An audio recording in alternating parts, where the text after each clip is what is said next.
and right now I'm going to show you a home remedies technique for allergies.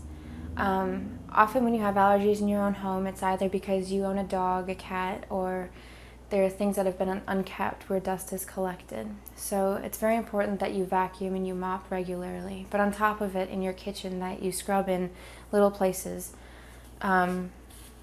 So it's very important that you always have a 409 or a Windex on you, because this always eliminates dust as well as cleans the house. But dust is most commonly what causes you to sneeze. And what's helpful is to pull things out from little crevices in your place, in here, where you wouldn't ordinarily see it necessary to wash because you don't really use that area. But in all actuality, that is where all the dust is collecting. So you just want to go through each little area